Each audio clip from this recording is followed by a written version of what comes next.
दर्शकों नमस्कार, आप देख रहे हैं सिटी जंक्शन न्यूज़। मैं प्राप्ति शर्मा आप सभी का बहुत बहुत स्वागत करती हूं। सबसे पहले एक नज़र आज की खास खबरों पर। खास खबरों के प्रायोजक हैं गोपाल सुपर बाजार, शुद्धता, गुणवत्ता और अपनेपन का एहसास, मयूर कॉलोनी, मलकापुर रोड, अकोला।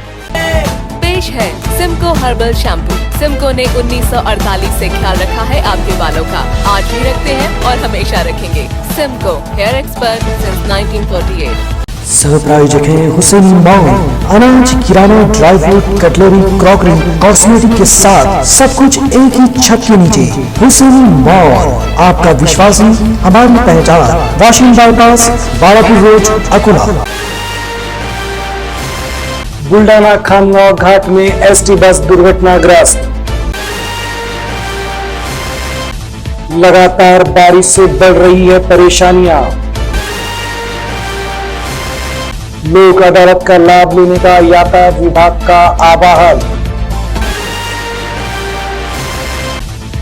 और मिला हुआ मोबाइल लौटाकर दी ईमानदारी की मिसाल।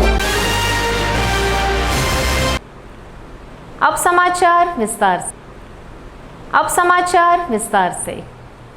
आज दोपहर 2:30 बजे के दौरान बुल्डाना से नागपुर जा रही एसटी बस बुल्डाना खानगांव घाट में दुर्घटनाग्रस्त हो गई। इस दुर्घटना में सुदैव से जीवित हानि नहीं हुई है। सूत्रों से मिली जानकारी के अनुसार लगभग 3 महिलाएं इसमें जख्मी हुई, साथ ही एक बुजुर्ग व्यक्ति भी जख्मी हुआ है। सूत्रों से मिली जानकारी के अनुसार बस जब बुल्डाना से नागपुर की ओर निकली तो घाट में कार और दुपहिया वाहन बुल्डाना की ओर जा रहे थे। उन्हीं को बचाने के चक्कर में घाट में गाड़ी दुर्घटनाग्रस्त हो गई और डिवाइडर से टकरा गई। सूत्रों की माने तो कहा जा रहा है कि बस के ब्रेक भी फेल हो चुके थे। एक साइड से बस पूरी तरह से चकनाचूर हो गई। बस में अकोला के अधिवक्ता अजय मोहर सफर कर रहे थे, जिन्होंने ये फुटेज हमें उपलब्ध कराए हैं। इस दुर्घटना की वजह से काफी समय के लिए यातायात बाधित हो गया था।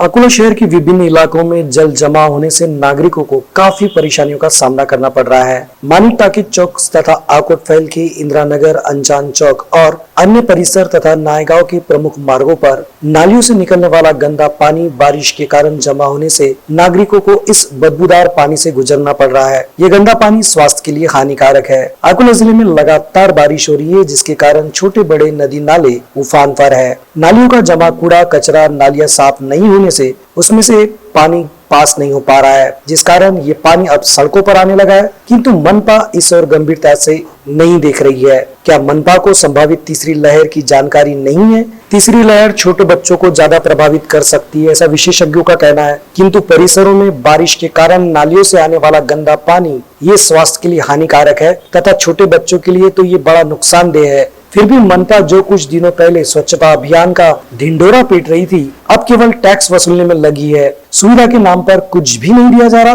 केवल वसूला जा रहा है। समय रहते नालियों की साफ सफाई की जाती तो ये गंदा पानी नागरिकों के घरों में नहीं जाता और सड़कों की बजाय वो सीधा नालियों से निकल जाता। नागरिक मनपा प्रशासन से मांग कर रहे कि वो तत्काल नालियों की साफ सफाई करके पानी को जाने का रास्ता उपलब्ध कराए, नहीं तो अकोला की सड़कों का हाल भी मुंबई की सड़कों जैसा हो सकता है। ऐसी चर्चाएं नागरिक कर रहे थे।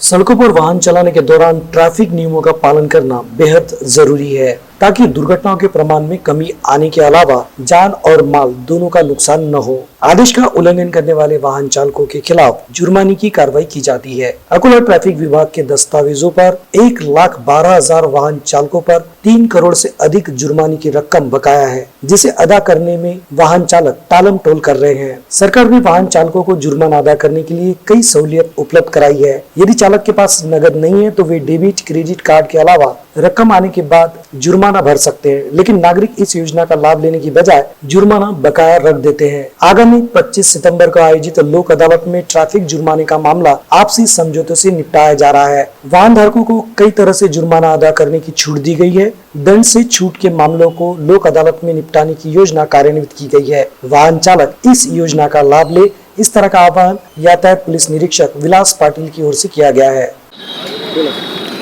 शहर वाहतूक नियंत्रण शाखा अकोला यांच्याकडून जे काही ई चालनद्वारे मोटर वाहन चालकांना त्यांनी कायद्याचे उल्लंघन केल्यावर दंड केला जात असतो, तो त्यांच्या मोबाईलवर ई चालन नेटवर्क मार्फत पाठवण्यात आलेला असतो. आणि आता 25 तारखेला अकोला शहरामध्ये लोक अदालतचं आयोजन करण्यात आलेलं आहे.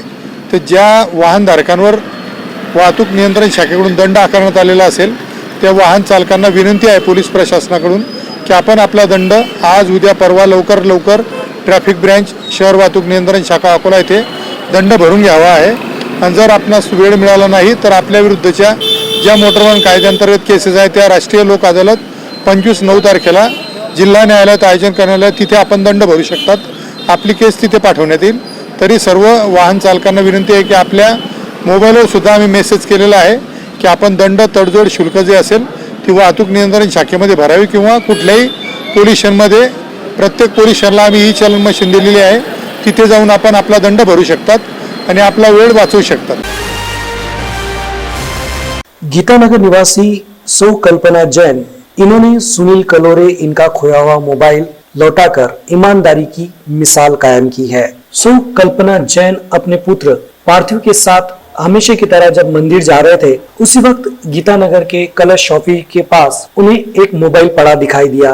पहले उन्होंने सोचा कि मोबाइल उठाना चाहिए या नहीं, फिर बाद में सोचा कि कहीं किसी जरूरतमंद का मोबाइल गिरा हो और उसे बाद में कोई और उठा लेता है तो शायद वो उसे देगा या नहीं देगा. यही सोचकर उन्होंने वो मोबाइल उठा लिया और पास ही बैठे सब्जी वाले को ये भी बता दिया कि अगर कोई आता है तो कृपया मुझसे संपर्क करें, ये मोबाइल उन्हें लौटा दिया जाएगा. कुछ देर बाद जब मोबाइल धारक का कॉल उस पर आया तो उनसे बातचीत करने के बाद पूरी पुष्टि करने के बाद पता चला कि ये मोबाइल अकोली निवासी सुनील कलोरे इनका है. बाद में उनसे मिलकर ये मोबाइल उन्हें लौटा दिया गया. मोबाइल मिलने के बाद सुनील कलोरे इन्होंने उनका आभार व्यक्त किया.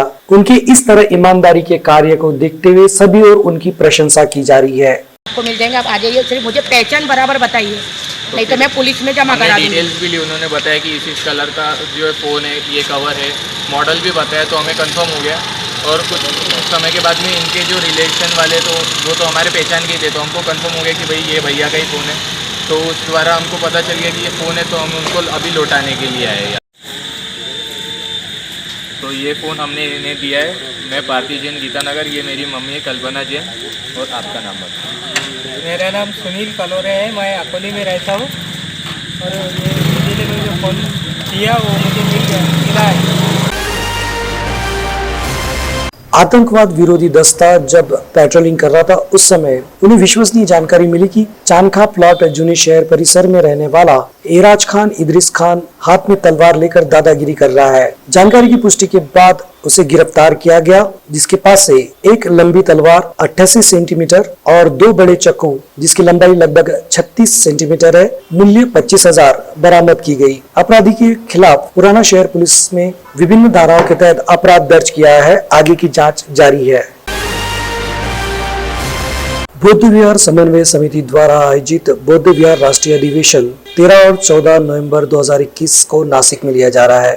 श्री कृष्ण लॉन्स नासिक पुल के पास बोधलेन नगर पुणे रोड नासिक यहाँ अखिल भारतीय स्तर पर बौद्ध विहार का राष्ट्रीय प्रथम अधिवेशन 13 और 14 नवंबर 2021 को नासिक के बुद्ध विहार समन्वय समिति द्वारा आयोजित किया जा रहा है. इस अधिवेशन में अध्यक्ष वंदनीय भदंत बोधि प्रिय नांदेड़ ये रहने वाले हैं. साथ ही साथ दिल्ली के पत्रकार विजय राज सिंह इसका उद्घाटन करेंगे. आचार्य नंदकिशोर साल्वे बौद्ध विचारक ये स्वागत अध्यक्ष के रूप में कार्य करेंगे. साथ ही प्रमुख अतिथि के रूप में दादाराव गायकवाड मुंबई, सांगलीकर पुणे, रमेश धेटे नागपुर, डॉक्टर फुलझेड़े ये रहने वाले हैं. इस अधिवेशन में 3 परिसंवाद और एक प्रतिनिधि सत्र का आयोजन किया गया है. ये खुला अधिवेशन होगा जिसमें नागपुर के बौद्ध गुफाओं का महत्व और संवर्धन, पाली भाषा का प्रचार प्रसार, साथ ही बौद्ध भिक्षुओं की जिम्मेदारी इस विषय पर तीनों सत्रों में देश के विचारवंत अपने विचार रखेंगे. समिति के मुख्य संयोजक अशोक सरस्वती बोधी, नागपुर समिति कार्याध्यक्ष सेवानिवृत्त न्यायाधीश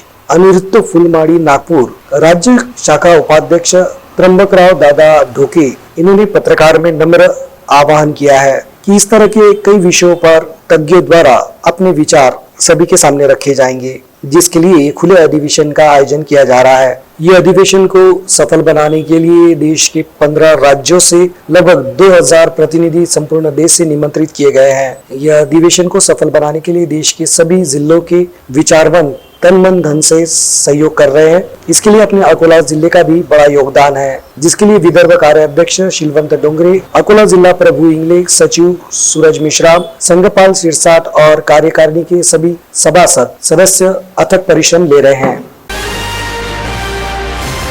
अकोला जिले में बिजली चोरी के मामलों में 311 ग्राहकों पर पुलिस थाने में अपराध दर्ज है। ऐसे ग्राहकों के प्रकरण निपटाने के लिए राष्ट्रीय लोक अदालत में मामले दाखिल किए गए हैं। विधि और न्याय विभाग की ओर से 25 सितंबर को आयोजित लोक अदालत का लाभ उठाने की अपील महावितरण की ओर से की गई है। महावितरण से प्राप्त जानकारी के अनुसार अकोला तथा आकोट की बिजली चोरी के मामले समझौते के लिए लोक अदालत में रखने का निर्णय महावितरण की ओर से लिया गया है। अदालत में सहभाग लेने वाले ग्राहकों को बिजली चोरी की रकम पर 10 से 15% की छूट दी जाएगी। ग्राहक को समझौते की रकम पूरी भरनी पड़ेगी। बिजली चोरी और समझौते की राशि एक मुश्त भरनी पड़ेगी। किस्तों का लाभ इसमें नहीं मिल पाएगा। अकोला शहर, पातूर तथा बार्शी डाकली के मामले अकोला जिला न्यायालय परिसर तथा हिवरखेड़, तिल्लारा और आकोट के मामले आकोट न्यायालय परिसर में आयोजित लोक अदालत में सुनवाई के लिए दाखिल किए गए हैं। बिजली चोरी मामले में रकम पर छूट सिर्फ लोक अदालत में ही मिलती है, इसलिए ग्राहक लाभ उठाए, ऐसी अपील महावितरण की ओर से की गई है। बिजली चोरी के अपराध से संबंधित जो ग्राहक लोक अदालत में नहीं आएंगे, उनके खिलाफ पुलिस कार्रवाई भी हो सकती है। अंत में एक नजर आज की खास खबरों पर। खास खबरों के प्रायोजक हैं गोपाल सुपर बाजार, शुद्धता, गुणवत्ता और अपनेपन का एहसास, मयूर कॉलोनी, मलकापुर रोड, अकोला। पेश है सिमको हर्बल शैम्पू। सिमको ने 1948 से ख्याल रखा है आपके बालों का, आज भी रखते हैं और हमेशा रखेंगे। Simco, hair expert since 1948। सह प्रायोजक है हुसैन मॉल, अनाज, किराना, dry fruit, cutlery, crockery, cosmetic के साथ सब कुछ एक ही छत के नीचे। हुसैन मॉल, आपका विश्वासी, हमारी पहचान। Washim bypass, Balapur road, Akola. बुल्डाना खामगांव घाट में एसटी बस दुर्घटनाग्रस्त। लगातार बारिश से बढ़ रही है परेशानियां। लोक अदालत का लाभ लेने का यातायात विभाग का आह्वान और मिला हुआ मोबाइल लौटाकर दी ईमानदारी की मिसाल। आज के लिए बस इतना ही। कल फिर मिलते हैं नई ताज़ा खबरों के साथ, तो बने रहिए सिटी जंक्शन न्यूज़ के साथ। सिटी जंक्शन, अपना चैनल, अपनी बात।